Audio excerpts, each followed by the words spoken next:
Greetings, Guardians. Welcome to the 39th episode of the DTR podcast. I am your host, Jay, the content manager here at DTR. And joining me this week are my wonderful co-hosts. First up, we have Jay Rambo, 9119. Yo, what's going on, everyone? What's up, man? And we have Dan. Welcome back, man. Oh, hi. How are you? How are you? I can't wait Dan, to see you your have the best again. intro. Every week. I do what I can. So how are you guys feeling this week? Good? Yeah. Feeling good? Playing. Nice. All right. I played a lot of D1. I have not. I did played- not. Yeah, I did not. Did not go back. Yeah, I did a lot. Nice. What did you play since we're on the topic? I did a lot of strikes and patrols with some friends. I'm trying to get in as much playing as I can because Molly and I were leaving Sunday to go to Ireland for 7 days and then London, England for like 2 or 3 days. That's awesome. So we're finally taking our honeymoon. So we're going to go over there. So I wanted to get as much Destiny in as I could. Nice. Have fun. Have a safe trip. Yeah, thank you. Yes. Thank you. Nice. How long is the flight? I think the flight is 6.5 hours, maybe 7. That's not too bad. But because I will be in the future, because the time zone changes. Yeah. I think we'll get there at like 9 or 10 in the morning. Okay. So we'll end up sleeping the entire time over the Atlantic. Yeah. Now coming home, I think it's about the same flight because they take a different flight pattern. Yeah. But you know, don't talk to Kyrie Irving about that because the Earth is flat according to him. All right. So I do have a few announcements to make. You guys can find us on iTunes, Podbean, and the Google Play Store at Destiny Tracker Podcast. We do record the show every Friday at 8 p.m. Eastern live on twitch.tv/DestinyTrack. If you guys would like to support the show, you guys can subscribe on iTunes and leave a review, and make sure to follow us on Podbean. You guys can also support the show on Patreon. Make sure you guys check out the other podcasts here at DTR. We have the Lorecast, Down and Under, the RNGCast, Rabbit Hole, and Massive Breakdown. You guys can find all of these podcasts on iTunes and Podbean. Alright guys, so our first segment for tonight, let's dive into some Trials of Osiris. Alright, so last week's map was crap. I forgot what last week's map was. Nobody cares because the beta was going on. Nobody cares because the beta was going on. Last week's map was the Cauldron. And this week's map is the Drifter. It's the Drifter. A lot of people were pissed off about that map. They both sound like teenage, like coming of age books. They are. They're written by Stephanie Meyer.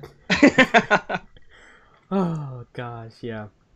So Trials House Weekend was on the Cauldron. So let's play our game where we guess how many kills a certain weapon received. This week, let's do the Palindrome. That got the #1 amount of kills. Man, haven't said that gun in a while. Haven't got killed by that in a while. The Crucible. So, it's not a lot of kills because the beta was out, but still a lot of people play. So the highest you can bid is 5 million. All right. All right. So Dan, you're up first, my man. I'm gonna say 3.5 million. 3.5. All right. J-Ram. I'm gonna say 2.2. 2.2. Wow, both of you bid over. It's actually Wow. 1.5 Fuck, really? million kills, and that was the #1 1.5. used weapon. Crazy. Nice. Yeah, because everybody else was ability spamming, I'm guessing. Yeah. How many kills did magnetic grenades get? Yeah. Oh, I don't have that. Fusion grenades, whatever they're called. Yeah, I don't even have that. I'll check that later. Yeah, so that was the #1 most used weapon. 1.5 million kills. You can see the player base declining, but then again, the beta was out, so let's see how many kills people get this weekend. And Trials of Osiris on the Drifter. So yeah, that's it. Trials of Osiris is almost over. It's ending soon. The last weekend is August 11th. So I hope they make all the maps, or I would like to see the Burning Shrine for them to end it off, because that was the first Trials map. So if they end it off that way, that would be pretty cool.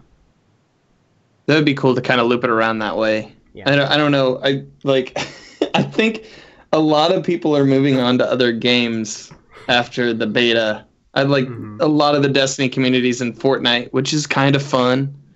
Probably not I've worth. never played it. It's not. It's probably not worth the founder price, but it's gonna be free next year. It's fun. Oh, it's gonna be free to play. Mm-hmm. Ooh, all right. Yeah, people are playing other games. That's an interesting thing that they're doing. You could buy it now, but then later, if you just wait, it's gonna be free. It's the same thing Paragon did. Okay, and wasn't there another game like that? Was it Ark Evolved or? I think so. Yeah. Okay. A lot of games are doing that now. I don't know if it's just a spark development or what, but I didn't see a lot of people in watching the Destiny directory on Twitch this week, unless you're like one of the like bigger streamers. It's just been kind of nuts. With Lumi actually rage quit today on Twitter. He played 3 games and each member of their fire team got DDoS. Yeah. Oh, I saw that too. Oh, that's funny. He's done with trials, which I understand. Like, it's stressful. I hope in D2 they have a system in place to protect players from that. I really like the new report feature in D2. I don't know if anyone saw that. It's detailed. It's more detailed than what we have now. Yeah, you can definitely get in there and like, if somebody's just harshing you the entire time, then you can do that. I like that. The only thing I kind of miss in that report feature that they got rid of commending somebody after a match or something like that. So like if somebody showed teamwork or if someone played well, you could go ahead and say, "Hey, this person's really good." I don't know what they were what they did with that information or if anything, but it was at least a good feature to have. I kind of miss it from a positivity standpoint. Yeah, I was pretty bummed not to see that. Or at least every time you report someone, they could get a reward or something, an engram or something, right? Oh, yeah. Or like something like not something game small. breaking, but yeah. I think game breaking, yeah. It was would have been cool to see that. But since we're on the trials talk, let's talk about the new game mode that IGN revealed this week, Survival. It's a new competitive game mode, and I can see that one being the new Trials of Osiris, more than Countdown. So Survival is 4v4, of course, and each team has 8 lives. Well, wait, I forgot that fact. Yeah. It is 8 lives, right? Yeah. Each team has 8 lives. And as soon as all your lives are up, you lose that round. So it is rounds and in. I think that's cool. I think that is going to be the new Trials game mode. J-Ram, I think you'll... thoughts on that? Oh, or... Yeah. No, go ahead, Dan. You go first. All right. I don't know. I think you'll see both of the competitive modes go back and forth. I could see you going back and forth between like Countdown and Survival for Trials. And not just have it be a rotating map, but also have it a rotating game mode. It seemed think about that. Yeah. Survival seems fun, especially with the instant respawn. But I don't know. Like Swoley Bible was on after that, and he was saying that he wasn't so fond of that type of game mode. It just didn't excite him all that much. It only because like I think he and Dark Ninja were talking about it, but Dark Ninja said something about like being able to spawn like camp and just annihilate there. Yeah. So I didn't think about that. Yeah, I can see that happening. J-Ram? Yeah. I think it's going to be really competitive. Because the way that you have those respawns, those 8 respawns per team, it's definitely going to make dying much more detrimental to your team. So, for example, let's say you're the weak person. Let's say you're the weak link. Okay. If teams are smart and they can sniff you out real fast, they can wipe out those deaths or those available respawns quickly. Yeah. And the worst case scenario is if that happens, then your better players, they don't have that, that money in the bank. So if they die, they can respawn. So I don't know if 8 is going to be the magic number. It seems like it's a lot.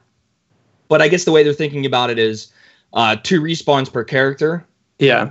Per team. So, the 8 number makes sense, but I don't know if it's going to be too much or too little. So that's definitely going to be like, I'm going to have to try it before I can give like an actual educated answer on that. Going with the scenario that you were talking about, though, that would be a good way to shut out all your carriers or like someone who is really good at PvP, like hunting down that weak link, shutting them down, wiping out all of the revives, so that if the person with the highest KD or whatever they're going to be going with goes in on you, you can just take him out of the game entirely. Yeah, like that. I don't know. It's troublesome. I can see both ways. I'm looking forward to playing it, but I know that'll probably be the one playlist that I'm not going to be in the most. I'm glad you bring up that word playlist, because I saw something on Twitter. I don't know if it's confirmed or anything, but someone was saying that they may take out the option to select playlist, and they're going to turn it into how it is in Overwatch, and quick play. So control, clash, all of that would be in your quick play, and or casual, and your competitive modes would be in competitive. Have 2 playlists. How would you guys feel about that? If that does happen? I'm fine with it. Oh. Yeah, no, I'm fine with it. Like anything that promotes good, fair play and gives gamers options. I'm totally fine with that.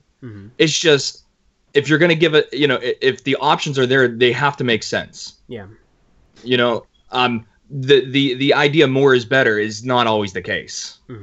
You get what I'm saying? Yeah. So if you're going to put the competitive stuff within the competitive stuff, I'm fine with that. It would be nice to see like ranked playlists though. But I guess this is their way of doing it. You know what I mean? Instead of like, a lot of games do the same thing over and over again. They just give it a different name. Yeah. So I'm fine with it, as long as it's implemented properly. That's it. Yeah, I could see them doing that because it wouldn't spread the player base by a lot. Because we've had that issue in the Crucible where loading times take a long time. So I think this way it will be easier for us players to find matches quicker, right? I could see that happening. Dan, your thoughts? My controller shut off halfway through what you were saying. All right. That's going to be a weekly thing, I think. I don't know. Shit. So I was talking about the 2 playlists, how there's going to be a quick play and a comp. So I could see them having just 2 playlists, because this way it would, we will be able to find our matches quicker. It won't spread out the player base. Well, they said that they would have 5 game modes within 2 playlists. So like, so they did. Yeah. I saw that on from what Twitter. I've seen. Okay.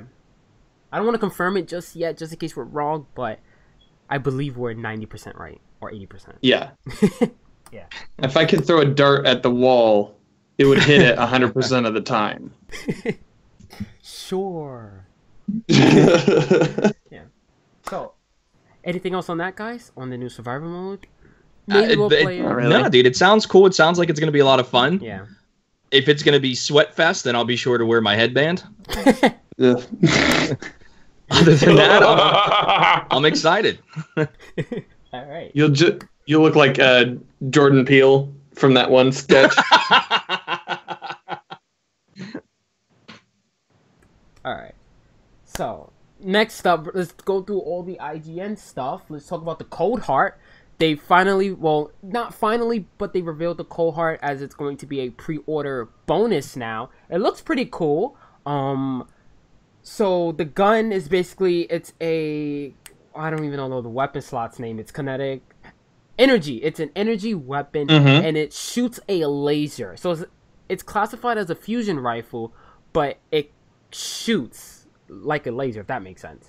Yeah. Yeah. It looks cool. Well, pun there. Cool. No? Because it's ice. I said Nice to meet you. Cool party. So yeah, we have that, the Cold Heart. I'm excited to use that gun. It is a pre-order bonus, so I won't expect that to be quote-unquote overpowered as some people think, because we all know those pre-order bonus guns aren't really good. And then also, if you pre-order, you get a ghost called a kill tracker, and it tracks all your kills in game. No, I think that is cool. Yeah, that's pretty cool. Yeah. Evil Aura is going to be really happy with that. Yeah, that's gonna be awesome. There's something about this game that I am completely enamored with, and it has to deal with when you shoot enemies and you see the numbers. Mm-hmm. I love that. I will play certain games just because I can see how much damage I'm doing, and that makes me go back to the drawing board and think, okay, how can I increase those little numbers? So I'm super tweak excited this a little here, tweak this a little bit here. Oh hey, yeah, maybe I'll add a little bit of a fence here. Yeah. Oh man. Yeah, super excited about that. I don't know who said it on Twitter, and I would love to know who did so I can give them the proper credit. But basically the quote was, "Wouldn't it have been nice to find this gun out in the open?" Because it's something entirely different from what we've ever seen. So 50% of me is like, hey, they're giving out a pre-order bonus. That's cool. What's the nice thing about this pre-order bonus? It's for everyone on every console, even PC. So that's nice. You know what I mean? Because it's not like a console, exclusive gun. But it would have been so awesome to find this out in the open. Yeah. Because then it sparks that whole debate on what else is out there. That whole conversation starts. And right now, it's kind of like you've taken that away from us. Well, so here's something. I don't know if I've seen this argument online or not. I think this could be the answer, like that they have for for PlayStation exclusive. So by making this pre-order exclusive, rather, everybody like on Xbox and PlayStation gets it at around the same time who've pre-ordered. I could see them like trying to temper that because the PlayStation were already getting one of the guns. I think it's the Borealis gun. It's the sniper rifle. The sniper, it switches on it, yeah. Yeah. So, like, I don't know. If they announce that they're giving out another gun, I don't know. I don't know what to do. Well, okay, I could see them giving out another gun, but not an exotic. You think so? Well, it's not an exotic because think about it. In D1, you got Vanguard guns. In the Taken King, you had Vanguard guns. So maybe it won't be Vanguard guns, but it would be some faction on the farm. Yeah. But those guns were greens, like they weren't good. Oh my god, those guns were garbage. Exactly. So are you really gonna care if they do? I remember running over to go get those things. And they were greens. I was like, what the hell is this? And in the trailers, it looked so cool to use. But then in reality, you're like, what the fuck, Bungie? I will say... I was very disappointed with that. Yeah. In the perma runs, the sidearm from the vendor, it's real nice. It's real nice to when use. You're low level. Melt them. Yeah, exactly. But this is a fresh start in D2, so maybe it would be helpful if it is a green. Okay? Yeah. Like for the first 5 minutes. But I was disappointed that they are giving away an exotic. Like, I don't want to go to the farm and it's going to be right there my postmaster. I want a cool quest. Because Bungie did tweet out saying if you pre-order D2, you can find this gun or something like that. So I hope it has a quest. I really, really do. Yeah. If it doesn't have a quest, I will be disappointed because they're like taking one step forward, 2 steps backwards, right? Well, wait a second, Jay. I want to make sure I understand what you're saying. Yeah, you're talking about the cold fusion gun, right? Yes. Okay. I want that to be in a quest rather. Well, then what's the use of pre-ordering it then? Do you get if you pre-order? Do you get the quest earlier? Yeah. Then that's confirmed. Well, there was a fine print on PlayStation. On the PlayStation ad saying this will be available on December 5th for all. Okay. And then people were saying that's cool then. A quest. I got it. Yeah, it would be a quest, yeah. Yeah, I just want to make sure I was understanding what you were saying, that's all. because I don't want them to hand it to us, right? Like, a quest would be fun. Because if this game is going to have lore, as much lore as they say, tell me about the gun. Mm-hmm. Tell me how it was created, who created it, and things like that, right? Mm-hmm. So, yeah. Wabbit in the Twitch chat is like, I think it's going to be a used old Cabal and the Great War garbage guns. That sounds cool. Yeah. Yeah. So, yeah, anything else on the Cold Heart, guys? No, I'm going to use it. I'm going to be, anytime I use it, I'm going to be using the Arnold Schwarzenegger from Batman and Robin quotes. Oh, God. I know what you're going to say. All right, everybody. Chill. Oh, Dan. It's nice to work. That's funny. All right. So, I do have a bit of spin foil to Oh, throw boy. at throw at you guys, if you guys saw my Twitter account. At first, it was crazy, but then a dev had to calm me down saying, you're wrong. So, okay.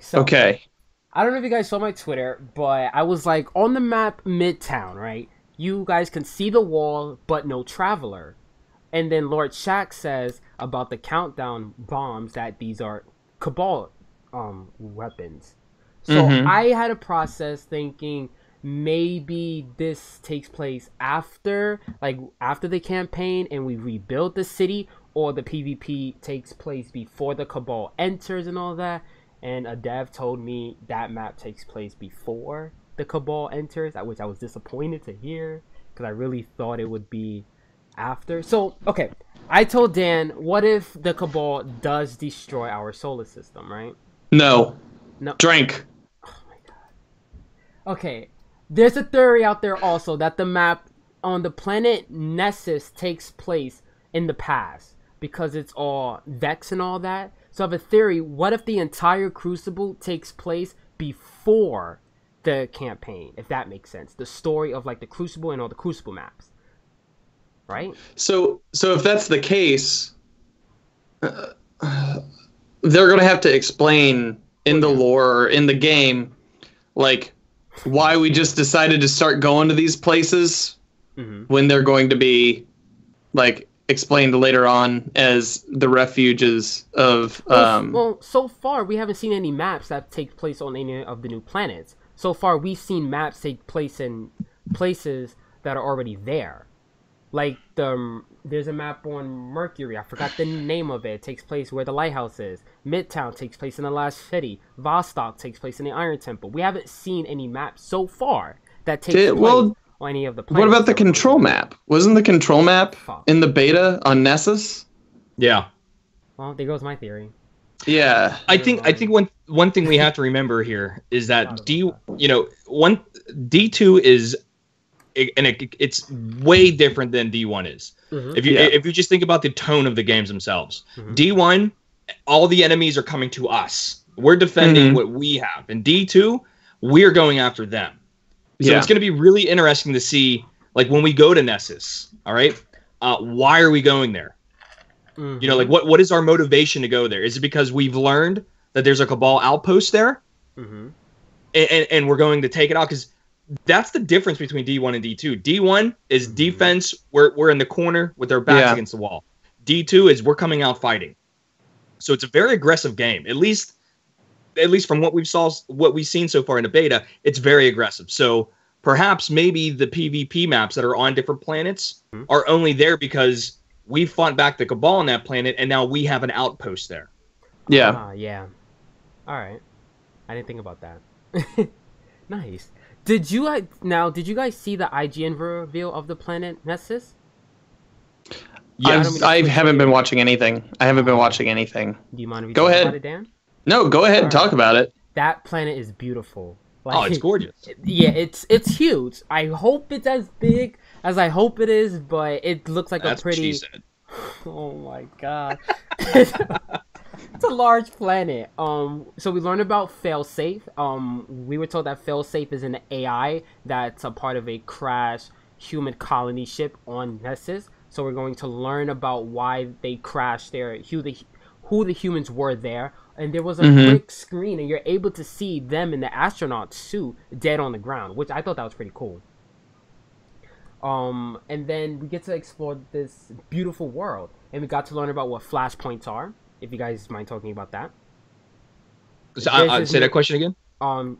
Have you guys heard about flashpoints? Is this new weekly activity in the game? Yeah, that's all I heard about it though. So flashpoints is going to be this new weekly activity where we're going to have a weekly feature destination. You're going to have to complete a certain amount of public events in order to get a piece of armor, gear, or reward. And it's gonna have a quest line to it. It's gonna have like story to it. Because they're really changing the way public events are, and I hope it's what we all thought it was going to be before D1 release. Not just stand in one place and kill a tank. Yeah, they did say that if you complete, the public event in a certain way, it spawns other activities. Yeah, it will spawn a heroic public event, which is awesome. More rewards, yeah. Yeah. Yeah, so cool, man. And I'm glad that they outlined that, because one of the major things within D1 was the fact that there was very few things to do. Nothing really built upon itself. Yeah. And now that the way they engineered this game, we have that they have that ability to start doing things like that. Yeah. Yeah. So it definitely seems like, even though it may be like the same engine tweaked in different ways, they definitely thought about 3 or 4 steps down the road. Like, okay, if this happens, how can we build upon that? Yeah. Which is, I mean, as somebody who thinks that way every day, it's awesome. Like, I love things like that. Yeah. Because you never know what's going to be around the corner then. Mm-hmm. Yeah. Luke Smith said he missed, like, he wanted you to feel like there was a challenge. Like, you weren't going up against, like, the same enemy every time and not having something ramp up from it. So, like, that just kind of proves that design philosophy. Yeah, we definitely had a taste of that when the Taken spawned in. Mm-hmm. But that was pretty much, you just sit and wait. Yeah. This is going to be like, okay, here's a public event. Let's beat it this way. Or, and then all of a sudden it's like something else hits you. You're like, oh my God, what is this? Yeah. Mm-hmm. Now, as far as how random is this going to be, I don't know. I would like events? Not the public events, but how you complete them. Oh yeah, I don't want. Yeah, I didn't think. You know what I mean? Yeah. Like, the more randomness, the better. Mm-hmm. As long as it's not something that's overly predictable. And they also talked about lost sectors, which I'm really excited for that even more now. Oh, and one more thing about public events, they also have a timer on them, so you can see when one is about to spawn in a particular area. And before I guess that really upsets the Destiny public events timer apps with the free advertising in it. Those have been upset for over a year. Yeah. those don't work. Yeah, they don't. I've always had really good luck with them. They've always been within 2 or 3 minutes of it actually spawning for me. Have you used it in the last year? I always check mark it too. Like, hey, if a public event spawns here, click this. I do. If you're the only one check marking it though, like, that, I don't know what it does to the algorithm, but like, geez Louise, it's a hassle now. I used to have one on my phone. At least it's in game now, guys. Woo! Finally. It only took them a sequel. That's okay. Yeah. This is the better late than never excuse. Yeah. So, let's talk about Lost Sectors, guys. Which I'm excited for Lost Sectors. They kind of touched upon it in the IGN review. They talked about Lost Sectors that you're going, like, each Lost Sector symbol you're going to be able to see on a main road. So you know how in every patrol space there's like a main road, but the Lost Sectors are going to be located off the main road, and it's going to be your job to find them. So some are going to be out in the open, and some are going to be pretty well hidden, which that excites me a lot. It's that sense of world exploration. Yeah. Completely agree. Really cool. Yeah. I just want to see what do they do with those lost sectors themselves? I'll tell because you right now. There's one thing that this community is really good at, and that's grinding the shit out of this game. Yeah. Do you know what I mean? So for the first month, that could be awesome. But how stale does it get after that? Because the whole thing about this game is the replayability. Yeah. So I'm really, really interested and excited to see how this replayability is actually going to occur. But go ahead, Jay. Tell us how it's gonna happen. Oh yeah, so you're gonna have a scenario where there's gonna be some enemies, of course, and then there's gonna be a big monster for you to kill. And then after you clear out a few waves of that, there's going to be this huge monster that comes to be a Vex, Cabal, Hive, Fallen, whatever. And you're gonna have to kill that, and you get a sweet chest loot. But there's also some secrets to it that they would not tell us, so that's for us to find out ourselves. So I'm excited for Lost Sectors. I cannot wait to see one, and then I have to go look for it. Like, you see the symbol, and then you have to go out and search for it to see where it is. Some are going to be above ground. A lot of them are underground. What's funny? I want to laugh. Oh, what? What? I didn't read chat. What happened? Dan Finity goes, Rambo, you have a fuzzy on the left-hand side of your head. So now I'm looking at my head. There it is. See it? It's right there. You have hair coming in. No, dude. When I I shave it like almost every day. But if I go like a day, like 2 days without shaving, my head becomes like Velcro. So like taking off shirts is impossible because the shirt just sticks to my head. Wearing like a beanie hat, it's game over. I'm ready to die because I can't get it off my head. I didn't want to say anything on the podcast. It's fine. That was awesome. Yeah. Good look, Dan. So that's Lost Sectors, guys. You guys have any questions about Nessus or anything like that? Oh, one more thing. I forgot to say this. How long do you guys think the Red War campaign is going to be? Because one of the designers in the reveal videos said that all of these side quests that's going to show up, like with failsafe and all that, is going to show up after the main campaign. So how long do you guys think that main campaign will be? Because when you play D1, I don't even remember. It was like 5 missions on each planet, maybe. Yeah, 5 to like 7. 5 to 7. And then you'd have the strikes. Yeah. 8 hours. Yeah, but if we're talking strictly story, yeah, just the Red War campaign. Yeah. Yeah, I'd like to see maybe, I don't know, maybe 8 to 10 hours. Yeah. But 10 hours is good. I mean, let's be honest. The best part about this game is the end game stuff. So in my eyes, if they've shortened the story a little bit to provide us with much more end game activity, I'm fine with that. You know, once again, it's quality over quantity. You know, there are some games out there that are really short, but the storyline is just so good that you don't mind it. If it's just a long, drawn out story where because they gave us all this stuff to do because we complained, they're going to get even more blowback than previously. Titanfall 2 has a really good storyline, and it's short and like is amazing. Oh my god, what an amazing game! I haven't played the campaign though. I mean, it's sad that it came out when it did because it definitely got overshadowed by other games. Yeah. But that storyline for Titanfall 2, like when I was done playing it, like I genuinely felt like, number one, I accomplished something. Number two, and I don't want to give anything away, no spoilers, but it's emotional. I mean, it definitely draws some emotion out of you. So it was very well done. Well, we do know that D2 is going to have 50 plus cutscenes. That could be 60, 70, 51. Yeah. So don't you love how they say the way they word things? Like, what sounds better, at least 50 or at most 50? Well, we'll be the judge of that. At least means like, oh my god, you can have so many. At most, it's like, this is where we're cutting it off. This is all you get.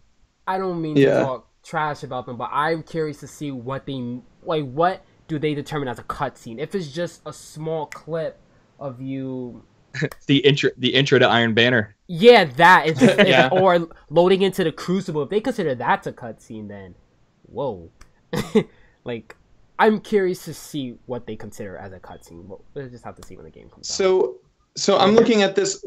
If you guys have never used this website, How Long to Beat, I use it from time to time just to see how long like certain story campaigns are for like streaming or whatever. So I'm looking at Destinies, and let me copy and paste it and put it into the chat.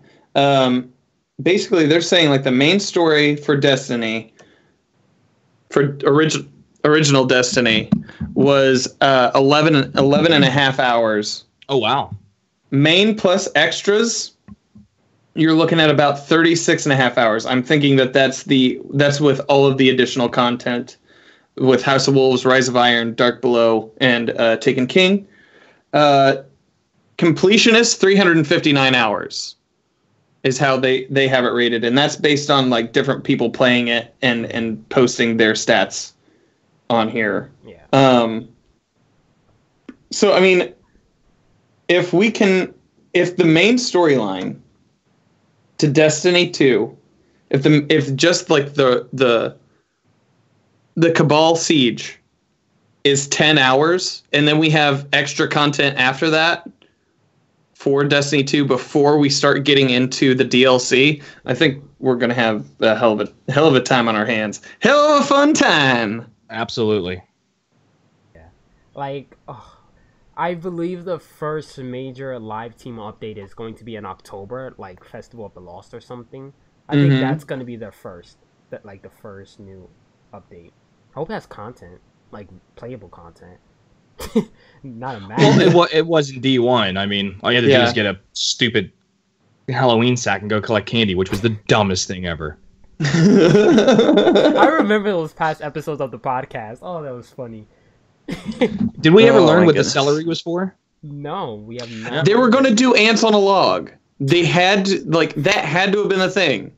Like they gave you the raisins, they were going to give you. They gave you celery. Then they if they had to stretch it, they would have been like, "All right, guys, we'll give them the peanut butter." I don't know. Like, watch us like the one thing that Gary does not blow up in the tower, like peanut butter. No, your celery. Like that's the one thing that's saved out of everything. That would be pretty funny. Like, it's a good thing for the old D1 players to look at. It's like, oh, there was a silo of Jif over here that we found out that humans' peanut butter is pretty good. Yeah, I know, right? Oh man. Let's take this back home. Let's start our own peanut butter factory, and then they do, and that's a whole other DLC. One of them goes into what is that? The anaphylactic shock or whatever it is. Who knew that Cabal were naturally allergic to peanuts? Quick, where's the EpiPen?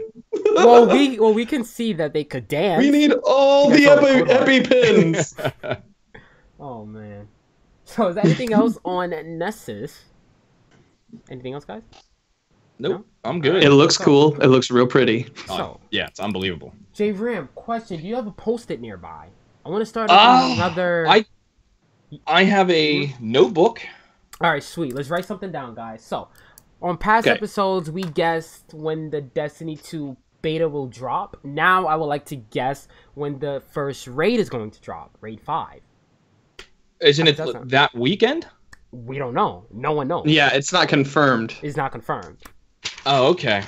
Yeah. We don't know. All right, give me a second. Let me write this down. And projected we do know raid. That weekly reset is still going to be on Tuesday, so keep that in mind. Confirmed. To think. Oh my god. On Twitter, J Ram tweeted that. I was like, "You're kind of late to the party, man. I still love you, but you're kind of late to the party." That this is like 2 months late. There was definitely sarcastic undertones. I did not. Jay jumped on top of me within like 5 minutes of me posting that tweet. Dude, you're late to the party, bro. Yeah, that was pretty funny. But yeah, so Raid 5, when is that going to drop? Luke Smith said it's going to have the same window as King's Fall and Wrath of the Machine. We know Wrath of the Machine dropped 3 days after King's Fall, and we know that no, sorry, I said Wrath of the Machine dropped 3 days after Rise of Iron. Sorry. Yeah. King's Fall, I think I forgot how long. It was not that long. I think it was a week. It was a week, yeah. So Raid 5. OBX boy in chat said September 15th, which is a Friday. That would be a week and a half, kind of. Yeah. Ed is allowed to have that date when he's a guest on our show. He is a guest on our show every He was. week in our Yes, chat. every week. I want to see that beautiful face of his. Yes, I want to. We have to get Ed back on the show. Ed is. We do awesome. have to get Ed. Ed is a great guy. So, guys, I will go first. I say September 8th, 2 days after the game launches. I'm gonna say no. I'm with Ed for the 15th. The 15th. Ed, I'm taking your number. That's okay. Good share. All right. J-Ram? I'm gonna say. Oh. I'm looking at the dates right now. Mm-hmm. Yeah. The 15th does look good. Yeah. It is a week after. So keep in mind, Vanilla Destiny dropped on September 9th. Yeah. And the raid Vault of Glass dropped on the 16th. Mm-hmm. 1 week after.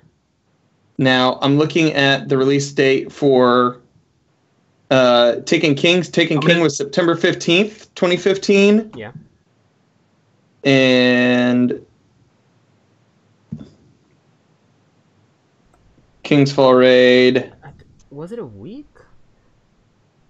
I'm gonna say September 13th. Is that a Tuesday? Is that the first? It's a Wednesday. It's a Wednesday. 1 week after. All right. Hold on. Yep, it's a Wednesday. All right. So what Dan is doing? That would make sense. I say the 8th because they want Raid 5 to be competitive. They don't want everyone to be like all near to max light already. So if they, all right, go. Well, I hear like really. Dan, Mike. Oh, sorry. Yeah. What happened? No, I mean, let's. I want the raid so bad because that's what I'm really into. But let's just hypothetically say that the raid drops on the 15th, which is a week and a half after. Okay. Mm-hmm. That week and a half is going to be the most stressful week for streamers and gamers because everybody is going to be grinding their butts off just to get to that raid because they don't want to be. You know, they want to keep up with the Joneses. They don't want to be left out. So it's almost like, and I hate saying this, but it's like by making the raid a week later, you're forcing me to speed run this game and not enjoy the game for what it is. Mm-hmm. And I just don't like that. Once again, they're controlling the way I play the game instead of giving me the freedom to play. Which one of the things I loved about the strike that we got in the beta was because it was so big and everything, you could actually engage enemies the way you wanted to. It wasn't very linear. Like, you could flank the enemies if you wanted to. So, and that made it fun. But it gave me options on how I wanted to play. You're making the raid a week later. You're forcing me to speedrun it now. And I just don't like playing it that way. Look, man. So I looked this up. So Wrath of the Machine came out 3 days after. Taken King King's Fall came out 3 days after Taken King released. Okay. So a week and a half is kind of generous, especially if the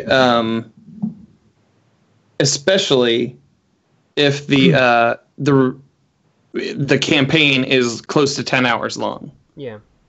With anything after that. I think a week and a half is way too long because there are some people who's going to play this game hardcore. Oh yes, sorry, J-Ram, I didn't see your hand. Yeah, I raised my hand like I'm in class. Yes, Mr. Rambo. Dan, my only rebuttal to what you just said is this. Wrath of the Machine and Taken King were just little increases in light. We already had the base completed.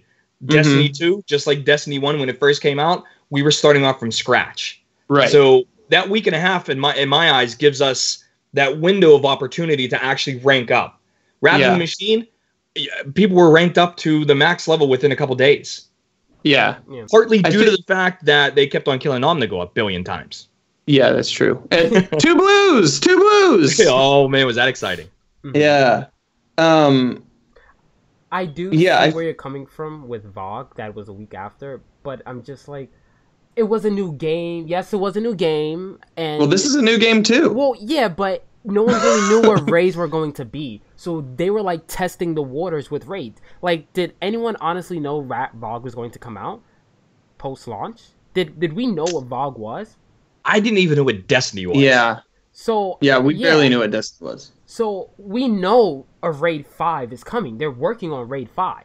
So people, I still think a week and a half is a lot because people are gonna rush. If you drop it 2 days after, that's competitive right there. Look how, because King's Fall was hard when it dropped. It was hard to do at a low light level. So if they want Raid 5 to take, how long did Goff and his team take to do King's Fall? I think it was 8+ hours. So if they want that to happen in D2, I feel like they should drop it a few days after. Not a week, a few days after. And it also depends on what's the max light going to be, or the recommended light for that raid is going to be. What do you think about that? Also, you should read Ed's chat. Oh, okay. Like, so while I like, do that, would someone like to say something? I think they'll go on a Friday, so more folks have the chance to go in blind during the weekend. I spoke to Luminosity about this at GuardianCon. He thought 10 days was about right. He talked about going into VOG barely leveled and dealing with the difficulty. Read the next one. Read the next one. Like, no. I'm kidding. Rambo is right. This is a new, much bigger game. Finally, someone agrees with me. I've seen screenshots of level 10 weapons with just 15 light.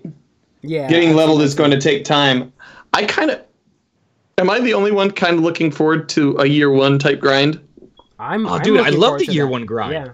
I'm looking forward to that. Well, it depends. I'm on one the of grind, the few. though. Oh, I'm sorry, Jay. Go ahead. Oh no, I don't mean to cut you off, but it depends on the grind, because I don't want to have to go to planets and grind out the planetary material again like in year one. Yeah. Like, that's a grind. Yeah, that was tough.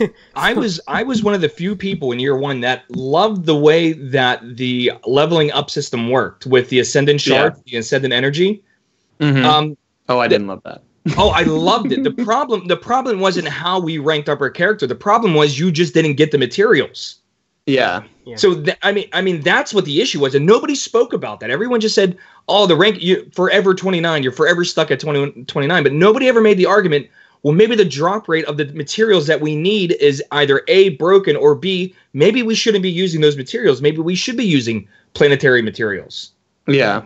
Like, that would have been the solution, because there was nothing better, and this is coming from, like I said, a numbers guy, where I would shoot an enemy, and I'd get, like, say, headshots, it would say 100, and I'm like, okay, this is 100.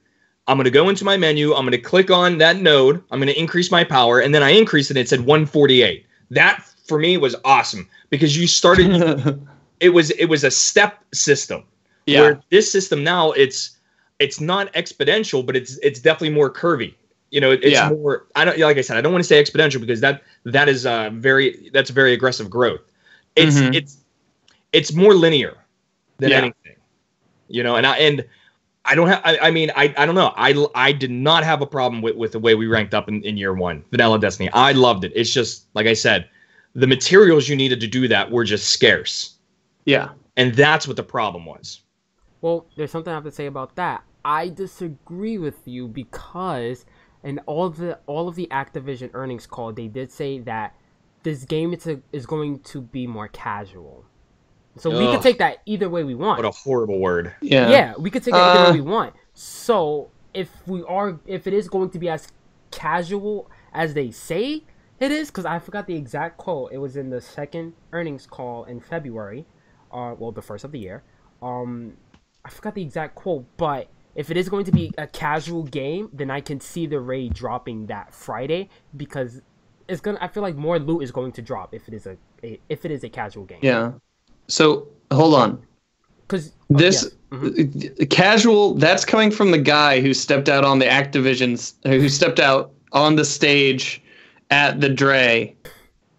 And it was just like, hey, everybody, what's going on? I got a t-shirt and I'm wearing jeans. Casual. Who are you? Like, the head of Activision. I know. I can't remember his name. Eric Hirschberg. Why do I know his name? Yeah. Like that? But continue. Like, I mean, casual is coming from that guy. He's, come on. I understand. Casual. I understand, but you have to remember also, we are the top 1% players. Us sitting right here doing this podcast, we know this game in and out. He knows game all types of ways. So coming from a player who, I'm not trying to hate on anyone, who works all the time. Yes, like we all have jobs. People work. Yeah. People have school. So maybe like they are like the 99% of this game. So they can't just cater to the 1%. Yeah.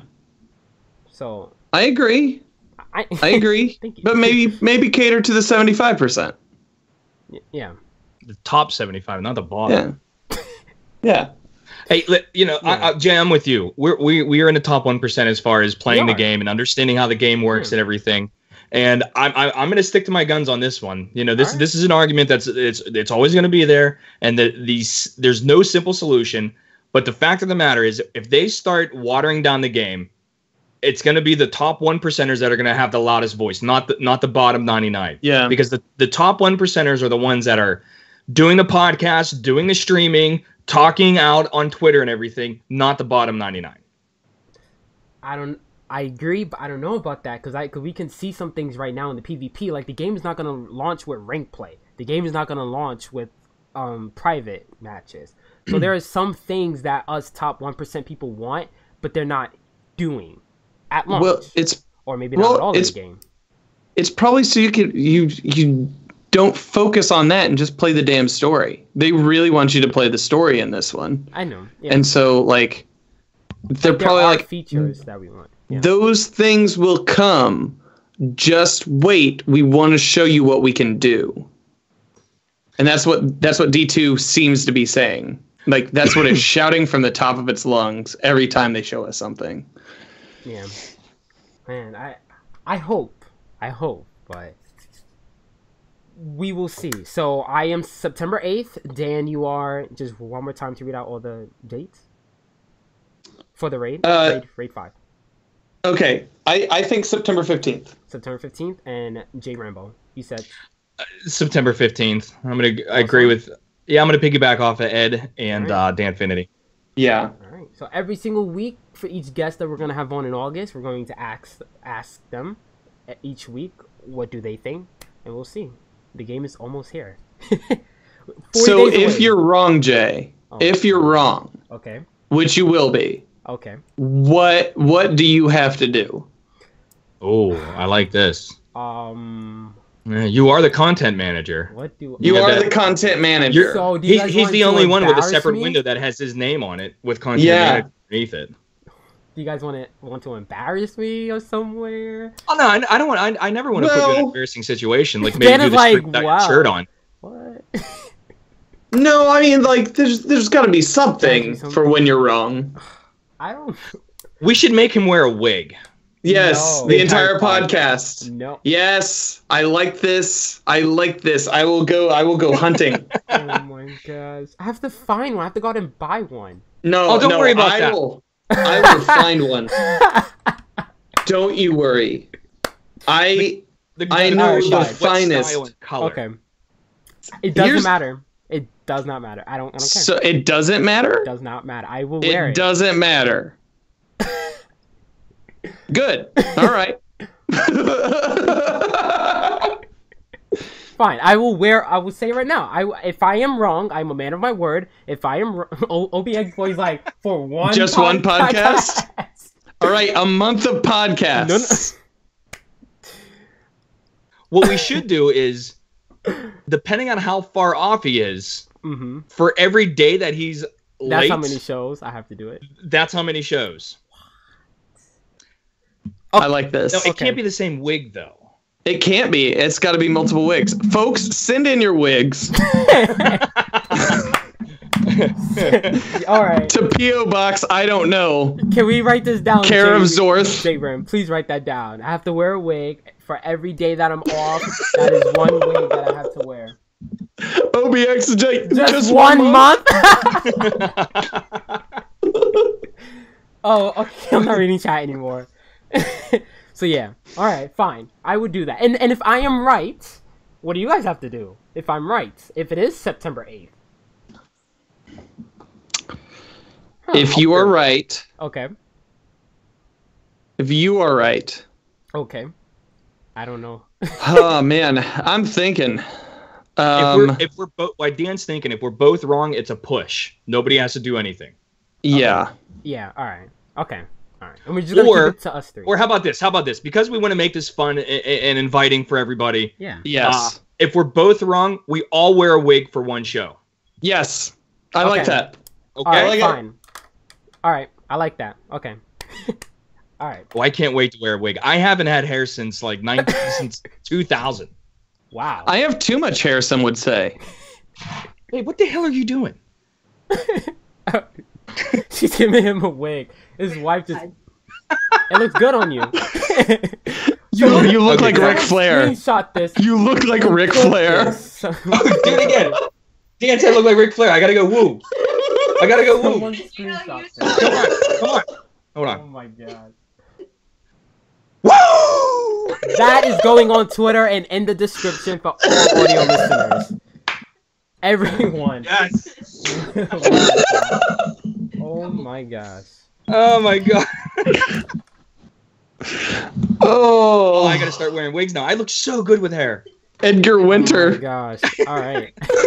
All right, back to the show. Oh, yeah. All right, guys. Focus.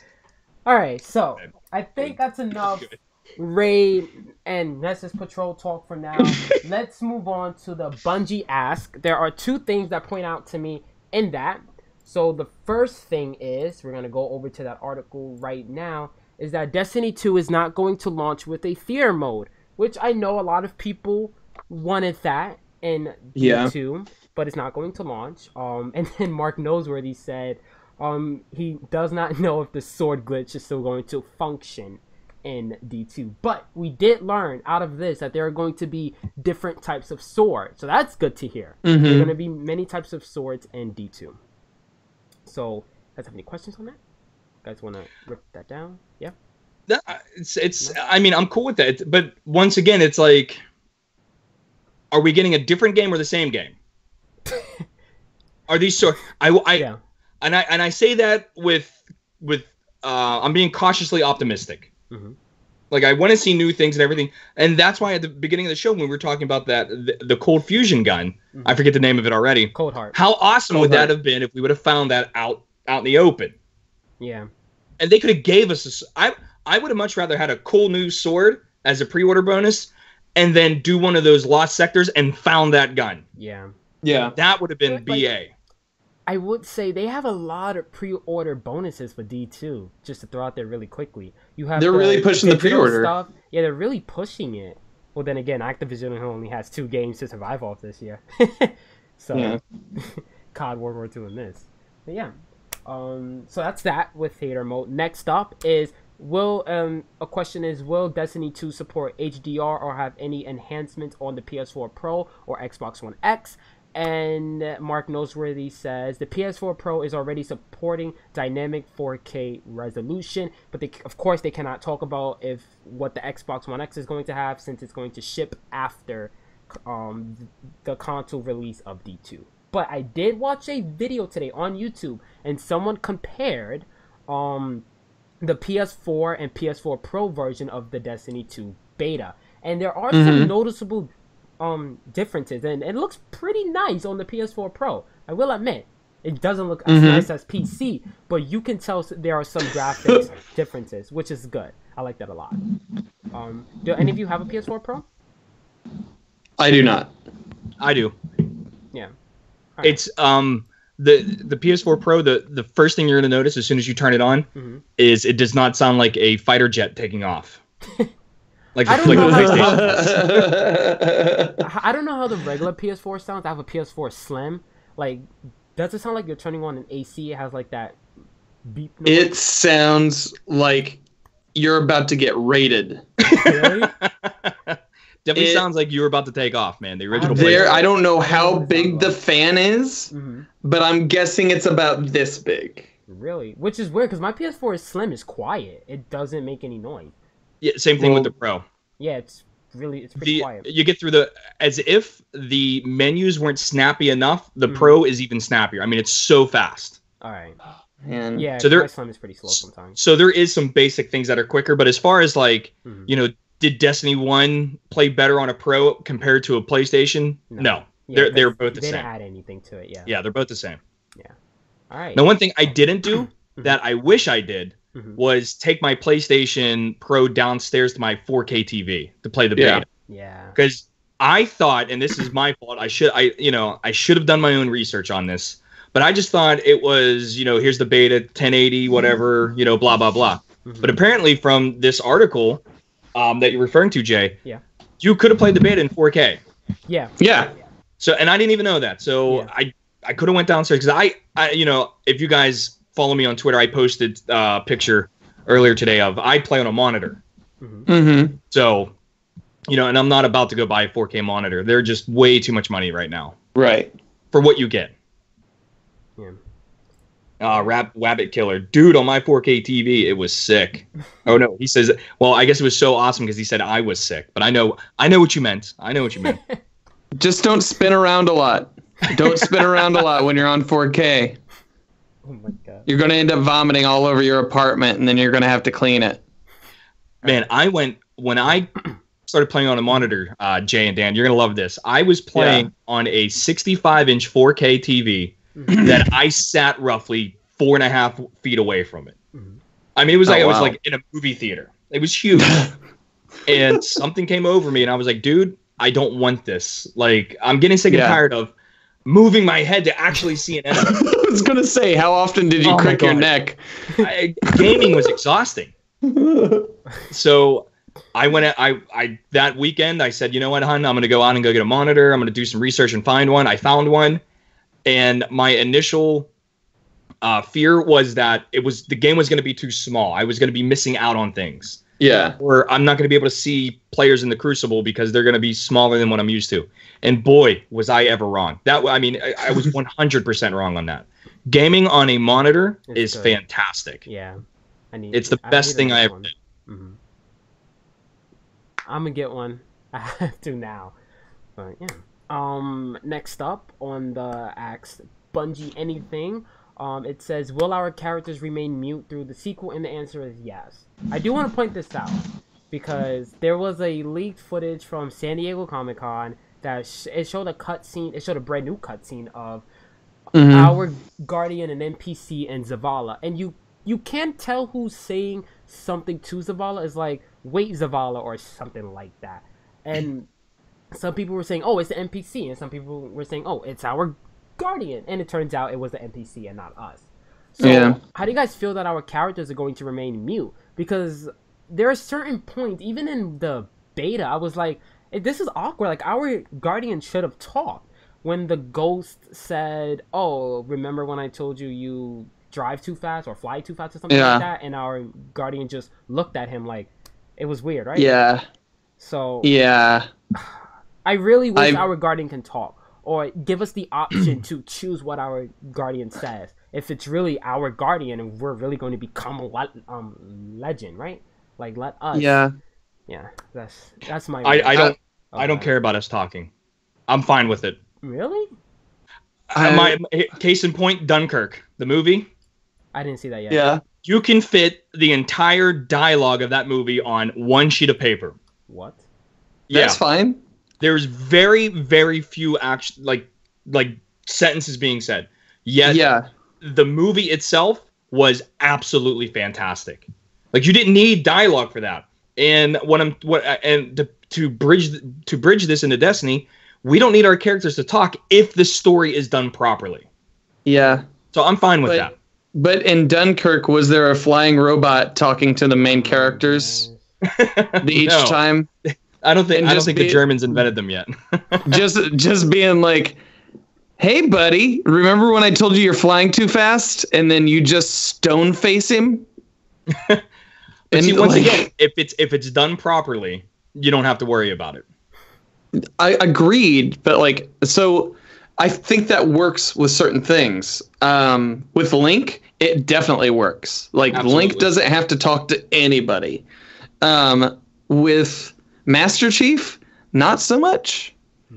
I feel like in Destiny 2, or I feel like in Destiny, if you are to be an agent of change that people are responding to you should at least be able to respond to them back with like maybe like a certain, at least with like a dialogue tree at the bottom that's like, hey, this is like Zavala says something to you, and then you can answer in one of two ways. And that line doesn't have to be said. It just has to appear, really, and you can add whatever inflection you want. But the stoic warrior thing, when you have a robot that's trying to make jokes next to you, kind of comes off as you being a dick, in my opinion, from what I've seen in the beta.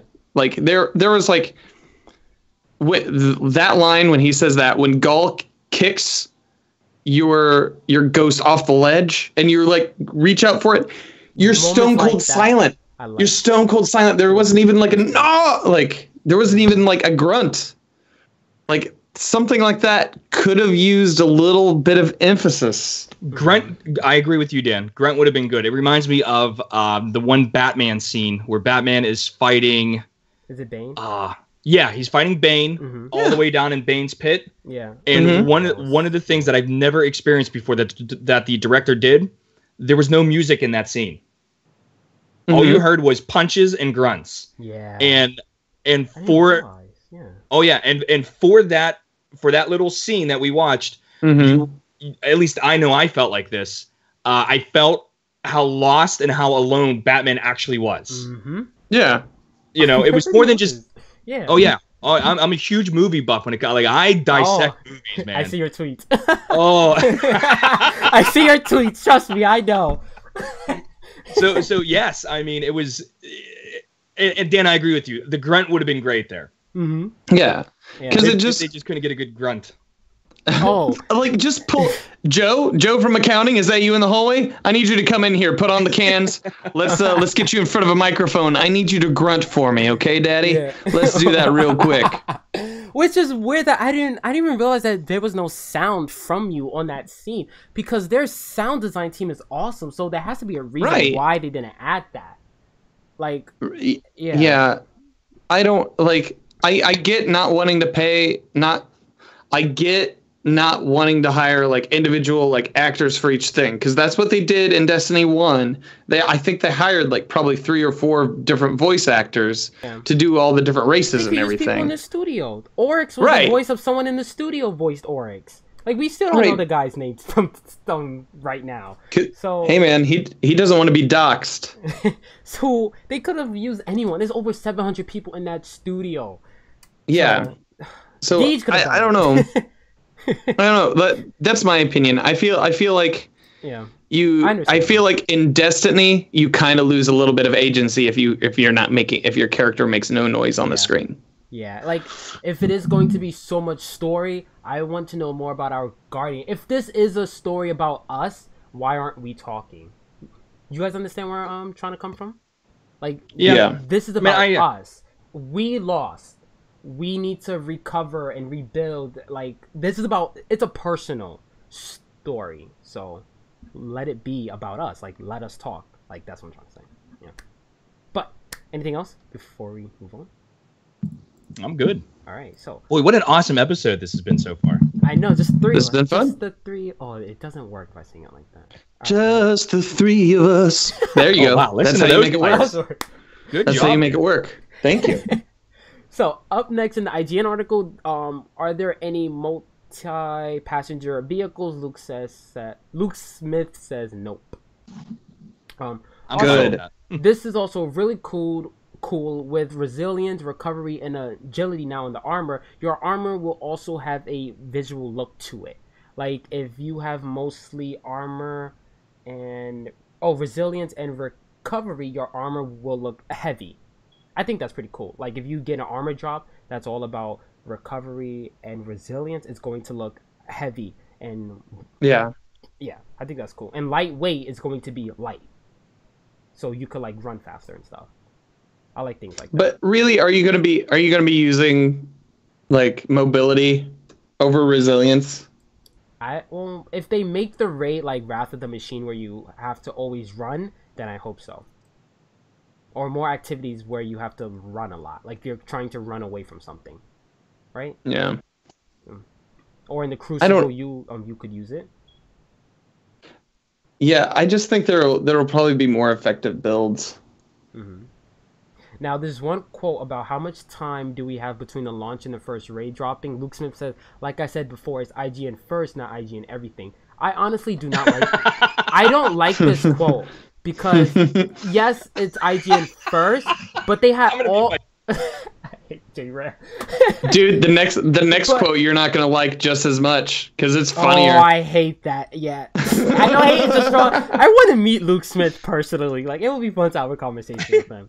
But I don't like that quote because it's like you have all month long to reveal stuff on IGN. So technically, it is IGN everything, not everything, but almost everything, right? No, all right. Anyway, No, a lot. IGN a lot. IGN a lot. Yeah. Next question is. Sounds like a personal problem. I'm just gonna end it there. All right, next question. Was there anything that the community missed in D1 that Bungie snuck into the game? Luke Smith says, on one hand, probably. On the other hand, probably not. It just depends if you're left or right-handed. Yeah. Bumps. He's such a troll. Him and DJ. It's so good. Yeah. It's so good. And then the next one, last one, is will PvP and PvE be balanced separately or as one? And now, well, we've known this for a long time now. It's going to be separate. PvE is going to be one thing. PvP is going to be another thing. Mm-hmm. Which is good. I like that. So. Yeah, I like it too, but I'm just worried. I've been really worried about this all week, and I'm thinking about making a video about it. I got to sit down and actually write out the script for it.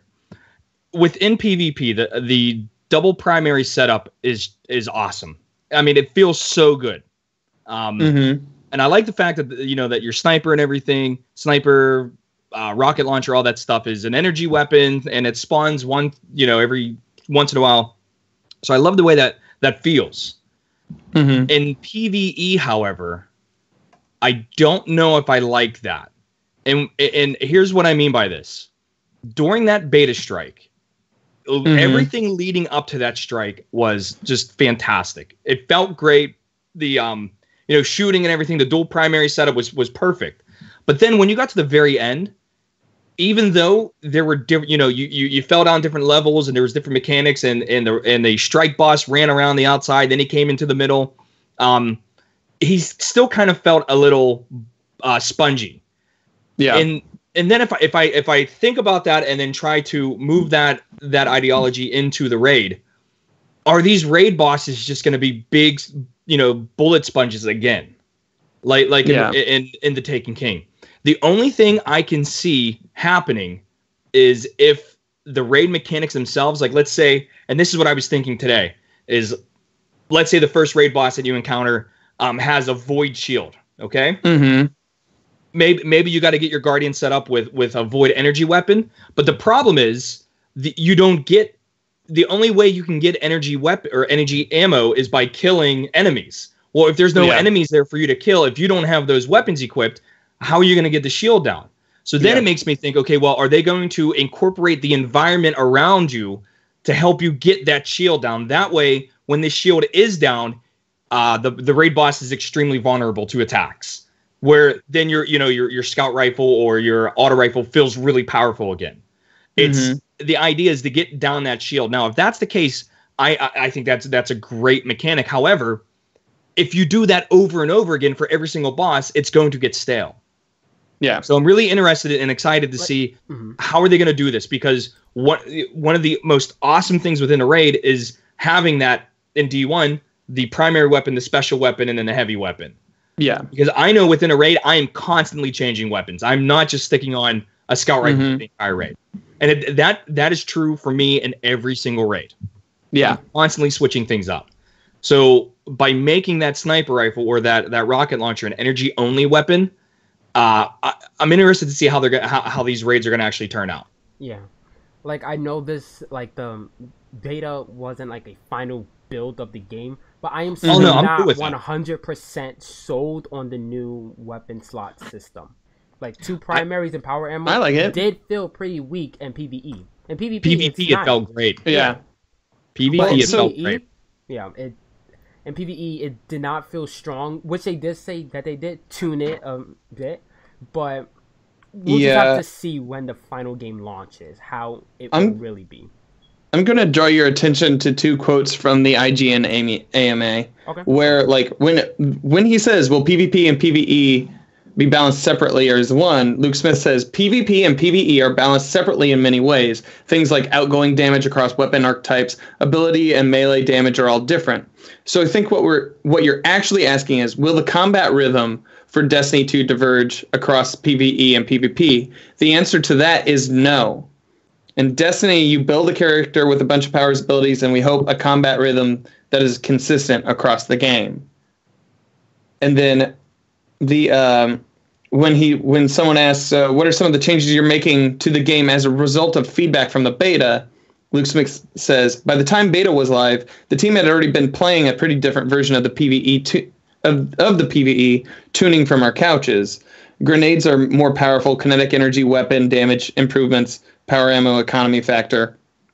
We've also made tons and tons and tons of changes of varying sizes that is a function of the closing down of video game. We're almost done. In the wake of the beta, we've made a few changes that will increase super generation across the game. Like, I think the PvP and PvE balancing, like,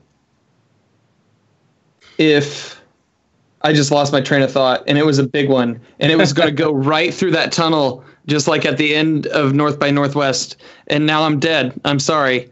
I can't talk anymore. Well, to pick up where you left off, Dan, the supers in the Destiny beta felt, and I'm gonna make this leap here, they felt amazing in PvP. Yeah. However, in PvE, when you got them, and when you got them, but that I realize it's a beta, they're tweaking things. I'm not going to argue about that. Yeah. But when in PvE, those supers were not very good for bosses. They were all about taking out, little waves of enemies real fast. Right.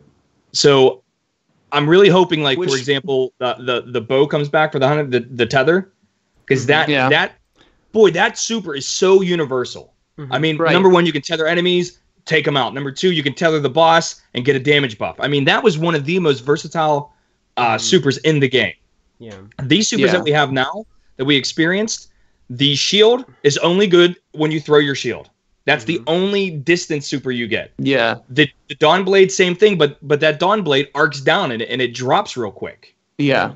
Okay. The Voidwalker super, it's a Slova bomb now. Yeah. You could run away from it. Like, yeah. Well, okay, you can try to run away from it. What's that? But it'll find you. It'll find you, and you can shoot it out of the air, and then you can continue running. Mm-hmm. Yeah. The Archstrider, it looks awesome, but you were not going to get up next to a boss and do that Archstrider thing, because he's just going to stomp on you and kill you. Mm-hmm. So I'm interested to see the distance supers. What's that, Jay? So don't even use the gunslinger in PvE, because it's not going to work. It's not going to work. Yeah. But it just seems they like all definitely feel like mob. Go ahead, Dan. No, go ahead. I was just gonna say, just to wrap it up, it just seems like the supers that we experienced were definitely skewed towards PvP more than PvE. Yeah.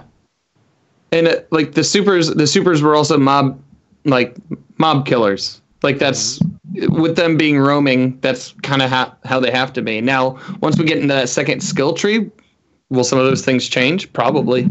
You get to eat your Nova, or you get to eat a grenade. Yeah, I can't wait to eat a grenade. It's going to taste so good going down. What do you think it tastes like? Blueberry. Ooh. How did we get to what do you think it tastes like? I don't. Because you didn't see that skill? You can eat your grenade. Yeah. I didn't see that. How? Really? Yeah, you eat the grenade and it gives you it refills your health, and does it give you an ammo buff, or a damage buff too? I can't remember exactly. I can't remember either, but I know it increases your health. But it tastes like blueberries. That's it. Jay, did you know that you can charge up your grenade if you're a Voidwalker? No, I didn't play Voidwalker. Dude, you gotta watch my YouTube video, man. Okay, I did play Voidwalker, but I never got the super. All right, I was just blinking everywhere because blink felt good in D2. You gotta watch my YouTube video, dude. I will. I did not know that. Yeah, you can. If you hold in L1 or the left bumper, you hold the grenade out in front of you like this, and then you can see it charging up. And by charging your grenade, it actually takes away your super. And you could charge it up and then throw it. And if you got axiom bolts, instead of getting 2, you get 3, and they do a lot more damage. Really? Oh, dude, it's awesome. I didn't know that. Dude, they completely changed how that Voidwalker is now. Oh, that's cool. Yeah. But I really think the Taken King subclasses are going to be in the game at launch, but we have to find them. Because Mark Noseworthy in a tweet did not decline it, but he did not confirm it. Totally cool with that. So I think we're going to have to find it through like a quest or something. And then I think that would be really, really cool for us to do. But yeah, anything else, guys, on the IGN AMA? No. All right. So let's move on to the This Week at Bungie. We finally have dates for the PC beta. The PC beta is going to launch. Early access begins on August 28th. Open beta begins August 29th, and the beta ends August 31st. So right before the D2 launch. That's right before the PAX weekend. PAX is later that weekend. It's September 1st actually. And then the week after, D2 launches on console.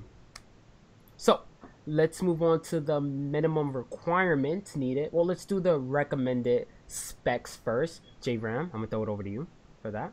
All right, so I'm really excited to play the beta on PC. Mm-hmm. And so excited, in fact, that I've already gone ahead and, given what they've given us, went ahead and started pricing things.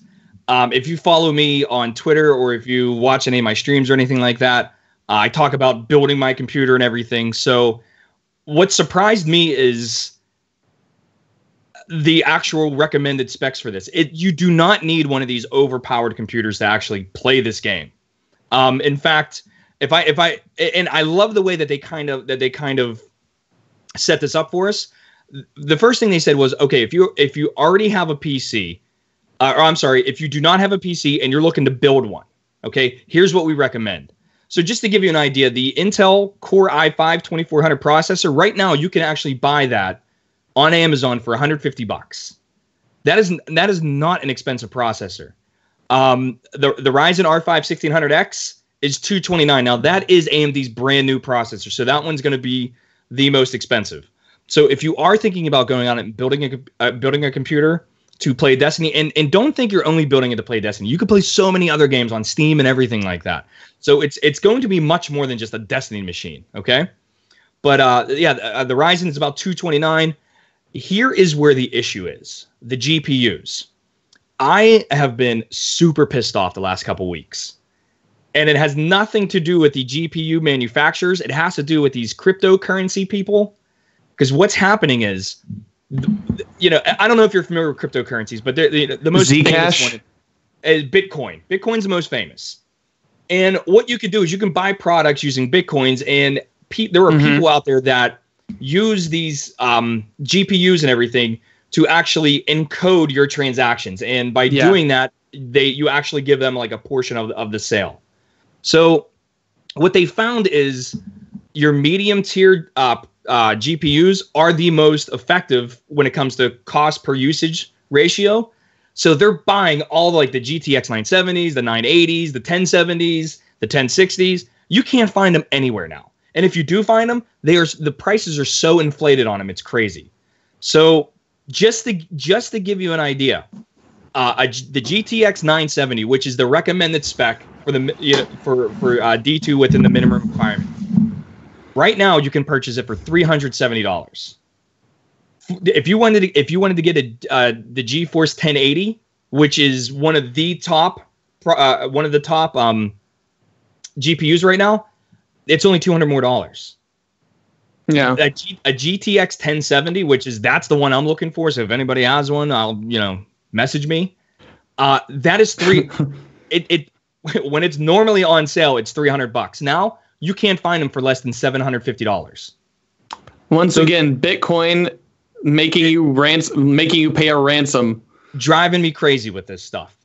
Ugh. So the recommended specs, if you're building a PC, if you're building it from scratch it's going to cost you anywhere between $750 to maybe $1,000, depending upon how nice do you want it to look. Do you want to get water cooling or not?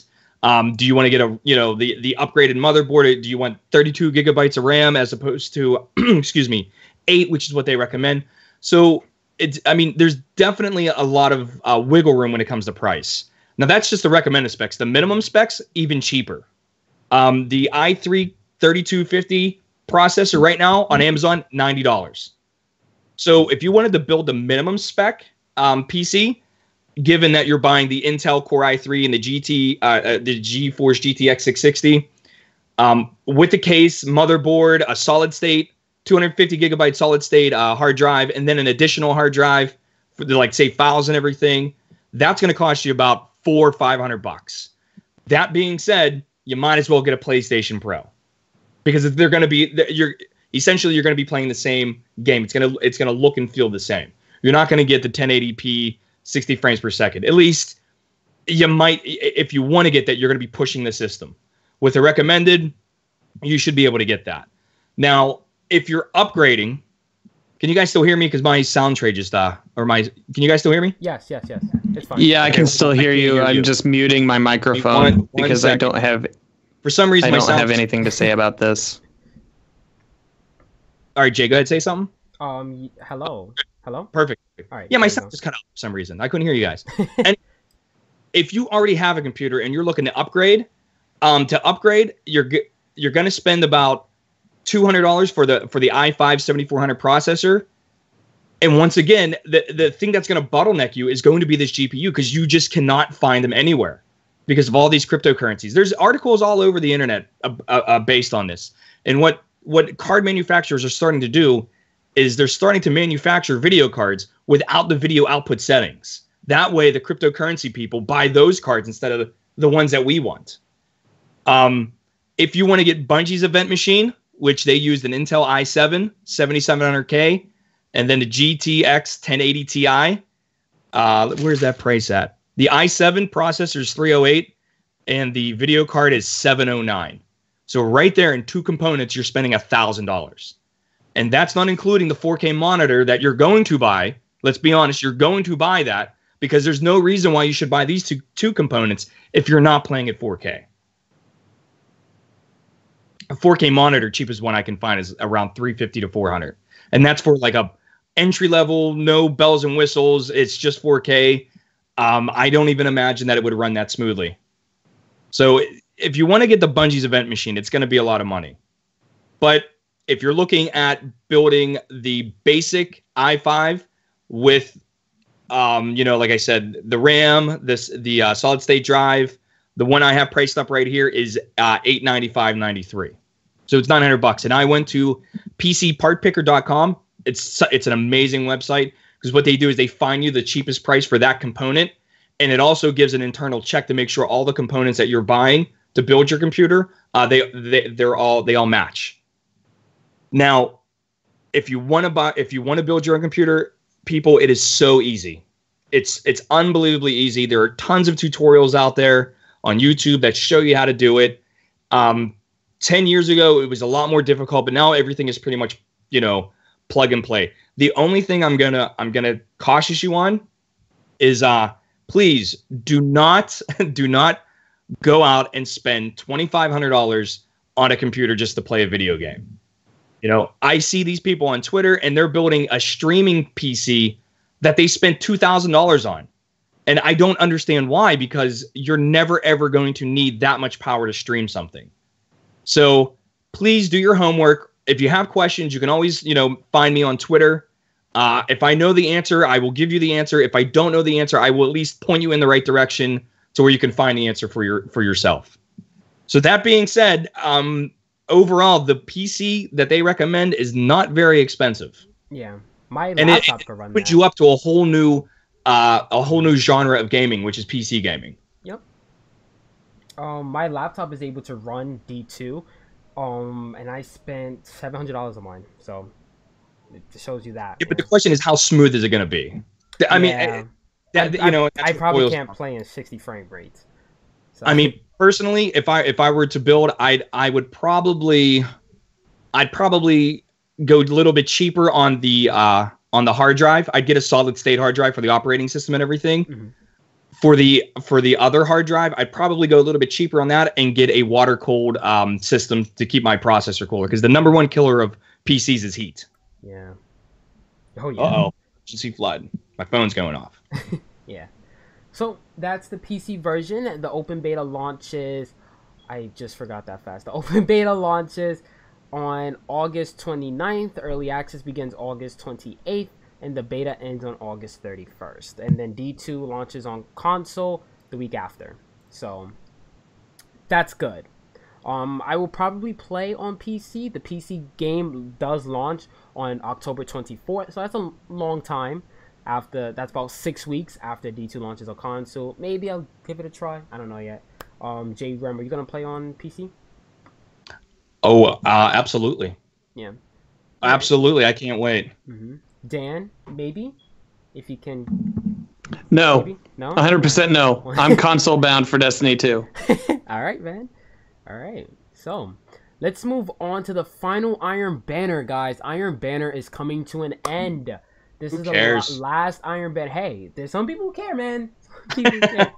The last Iron Banner is coming up. It's next week. It launches August 1st.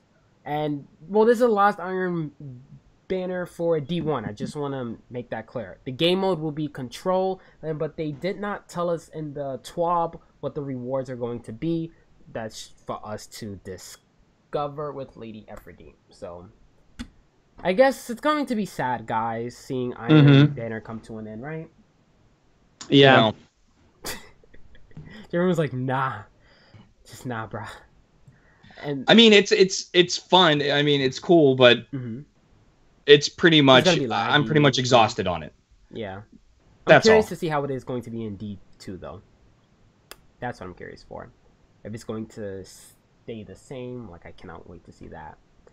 And again, Trials of Osiris is ending on August 11th. That is the last weekend to play the Trials of Osiris. So, next up, I would like to talk about the new clan feature, the clan migration between D1 to D2. I did migrate actually my clan from D1 to D2. It was really easy to do. The clan leader has to go into your clan settings, and then it gives you instructions of what to do. So you have the option to keep your clan as a clan or a group. A group is basically, how can I explain it? It's basically it's just a group of people. A group chat. Yeah, it's just a group chat of people if you want to like find people. And a clan is going to be big in D2. You're going to have clan rewards, which I think are daily. Correct me if I'm wrong, Dan. Are they? Like, I believe. Was that confirmed? It's told you. Like, it says it when you migrate your clan. I'm just going to say weekly for now. I'm going to say it's weekly clan rewards. And it's also a feature that we heard a while back during the Dre event, that if you're offline and if your clan does an activity, you will still get the rewards. Let me check here. Pretty cool. I just started a clan this week, so... Oh, nice. Yeah, let's...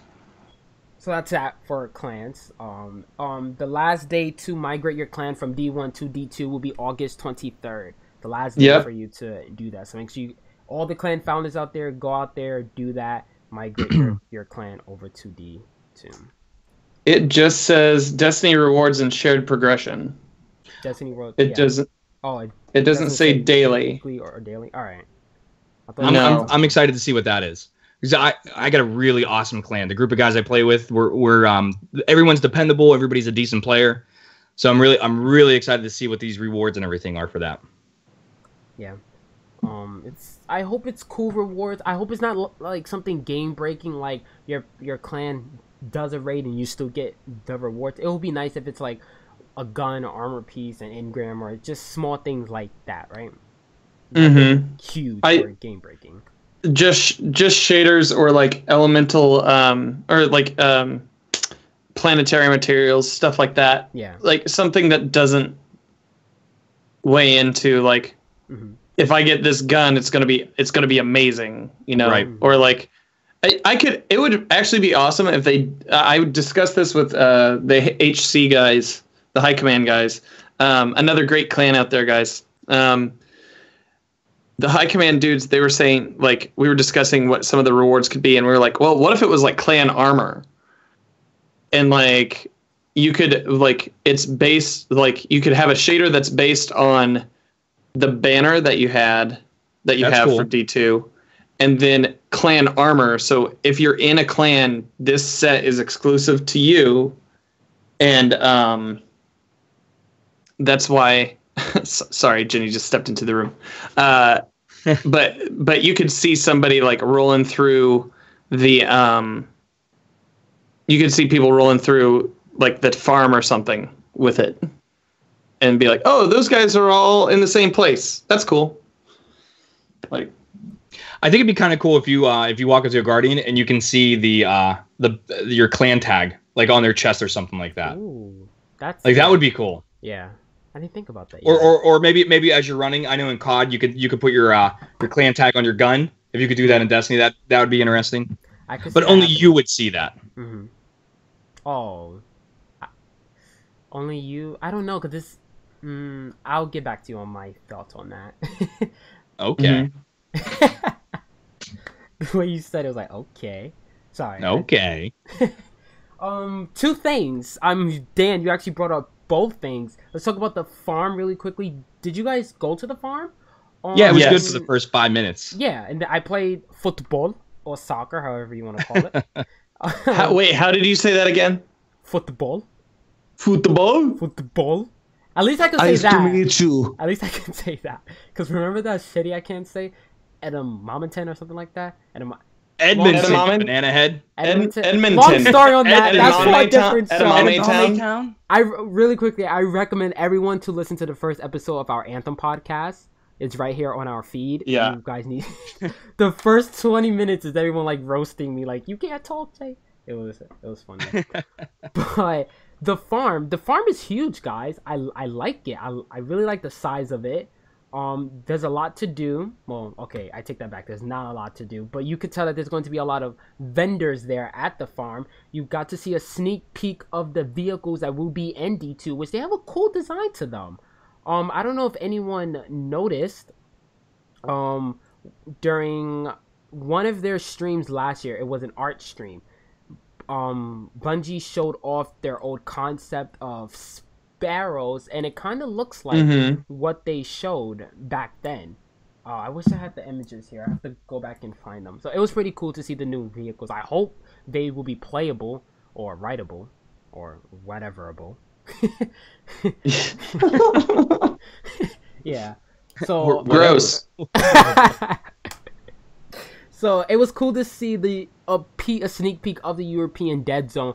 You could really see the size of that thing, of the forest. Like, that's gonna be cool to go through.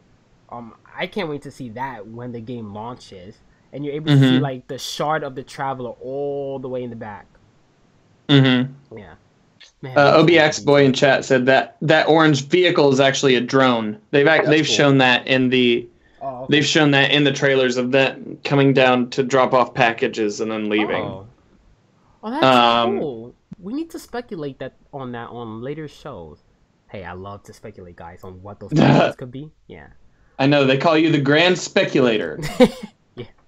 And then one more thing. The planetary materials. I know we brought this up earlier, but have they confirmed that that's going to be ND2? Because when we looked at the armor and the guns in the beta, I don't think it said anything about you need a certain material to upgrade a gun or to infuse. Because if these are brand new worlds, we don't know. I don't think that's it's not representative of. Yeah. It's not representative of what Destiny 2 is going to be from what we've seen of the progression. Yeah. Listen, anything that gets me out in that patrol area and makes it worthwhile, I'm okay with. So if planetary materials are in there, I say fine. Just make them easily accessible where we can find them. That's all. Yeah. It will be hard to get planetary materials on our one planet that's like all ocean. Oh my god. What's the name? You got to deep dive for them. Please no. But it sucks because your Guardian can't swim. as witnessed in just about every incarnation of Destiny. Yeah. OBX boy chat and say, you guys buzz Jay's chops hard. I love it. That could be taken in many different ways, OBX boy. So yeah. So that's that, guys. Great show. Bungie's next stop will be Gamescom. They're going to Gamescom in August. It's towards the end of August. I think it's right before the PC beta's Gamescom. I was trying to go this year, but it costs way too much for flights. Like, no. So I would not be there. But I'm excited to see what they have to show off at Gamescom. Hopefully it's not too much. I do want everything to still be a secret when the game launches. Because if you guys see the countdown right now, guys, we are 39 days and 7 hours from D2. Awesome. That's going to go by so fast. Yeah. I cannot wait. It's going to be exciting. So, guys, let's end off our show. Let's do our last ending question for the night. Okay. So I've been drinking this new energy drink called Gamer Subs. I've been drinking that. I've been trying to substitute that than coffee because I've been drinking a lot of coffee recently for the past few months. You mean poop juice? Working with you guys, I have to drink a lot of coffee. Yeah, no. I'm kidding. I love you guys. So, when you guys wake up in the morning, I have no idea. So, what do you guys like drink in the morning? Like coffee, energy drink, orange juice, apple juice? Wait, drink or eat in the morning? Drink or eat. All right, we'll do both. Like you guys are about to head out for work. What do you guys drink? Okay. If I have time, it's one of three things. I'm always like groups of three for some reason. I don't know. Number one, it's usually nothing. I just get up. I'm so this is gonna sound crazy. I'm so excited to wake up. I'm a morning person. I've never had a cup of coffee in my life. So when I wake up, put clothes on, brush your teeth, I'm out the door. Whoa, if I have shower. some, what's that? Shower, right? Oh no, I come home and shower. All right. Wait, hold on. I shower at night. You've never had a cup of coffee in your life? Never had a cup of coffee in my life. I've never had a cup of coffee. I've never tried smoking cigarettes or anything like that. Oh, see, I did all those things. I did all those things together. I'd go to diners and then smoke cigarettes in there. Like, there's this Perkins in a town in northern Indiana that I would go to and just drink coffee all night and then smoke cigarettes and not go to sleep until like 4 a.m. Oh, that's funny. So, yeah. Yeah, never had a cup of coffee. But if I am going to eat something, Jay, it's one of three things. A peanut butter and jelly sandwich, water is what I drink. Yeah. And then if I really have like an extra 5-10 minutes, I will make like scrambled eggs. Except I put them on 2 pieces of toast with some mayonnaise. Nice. And that's it. For me, when I'm getting up in the morning or about to head out to work, I drink coffee every single morning. I either go to Starbucks or Dunkin' Donuts. I have to drink coffee. If I don't, you do not want to talk to me. And then I'm from New York, so I get a bacon, egg, and cheese on a roll. That's what I get. That sounds so good. It is good. Now, you have to say that with one word. Bacon, egg, and cheese. That's how you have to say it. It's one word in New York. It's weird, I know. But all my New Yorkers out there, you know what I'm talking about. Well, you're using too many consonants. You're using too many vowels. I know, but people in New York say you gotta get it out quicker than that, man. You gotta get it out quicker than that. It's like ordering a Philly cheesesteak in Philadelphia. You gotta get it. You gotta know that you want whiz on it, and then you like. If not, you go to the back of the line until you figure out how to order. So Dan, what do you get in the morning? If I have the forethought, coffee. If not, just like a bottle of water or whatever's in the fridge. If I have Kind bars, I'll have one for the car ride to work. I have like about a half-hour commute. So, like a Kind bar or cereal in the morning. If I have the luxury of time. Sometimes I have to get up pretty early, so. See, I live in New York, so taking the New York subway system is tough in the morning. It's stressful. Trust me. You're dealing with hundreds of people all at one time. It's not pretty. Oh, I know. And trying to find a place to park a van there sucks so hard. It is the worst. Yeah. is the worst. Because then you got like 8 people honking at you. You have 8 people honking at you as the light turns green. Driving in New York is just bad. Just driving in New York is bad. Yeah, you don't. But awful. guys, thank you guys so much for listening to the 39th episode of the DTR podcast, guys. Woo! What a great show. Awesome. Really quickly, I do want to say our August calendar for this month. Next week, August 4th, we're going to have Just Siam. She's a new partner Twitch streamer. She's awesome. We're going to take off on August 11th. We're not going to have a show, but we will be back on August 18th with Ramblin'. He's a partner Twitch streamer also. Woo! And then on August 25th, we're going to have Miss Team KK, Lauren. She is awesome. Cannot wait to have her on the show. That's awesome. It's going to be great, guys. So, J-Ram, where can we find you on social media, man? Twitch, Twitter, all that good stuff. YouTube, J_Rambo9119. All right, Dan. You can find me on Twitch, twitch.tv/Danfinity, Twitter @DanfinitWitch. And if you're looking for a clan for D2, you can join the current meta. That is the one that I just started this past week. So it's with an emphasis on helping people through activities. I like that. I like that. Alright guys, you guys can find me on Twitter @J_DTR. You guys can find Destiny Tracker on YouTube @Destiny Tracker and on Twitch @Destiny Track. On Monday, we're going to have a world premiere of a brand new Twitch show called Spotlight, where we interview a content creator. We can interview partner streamers, affiliates, podcasters, artists, clan leaders, anything. If you're a content creator, we want you on our show. It's going to be a short show. It's going to be similar to the community focus that Bungie does, but on a live show. It's going to be awesome. The application for that is going to be in the description. Because there's a huge demand, a lot of people want to be on that show. We can't do everyone, so the ones that we do not do on a live show will be uploaded onto our site as an article, so stay tuned for that. And of course, our site is Destiny Tracker, guys. So thank you guys so much for listening to the 39th episode of the DTR podcast. My name is Jay, and we will see you next week with Just Siam. Adios, guys. See ya. See ya. Bye. Bye. I love when Dan does that.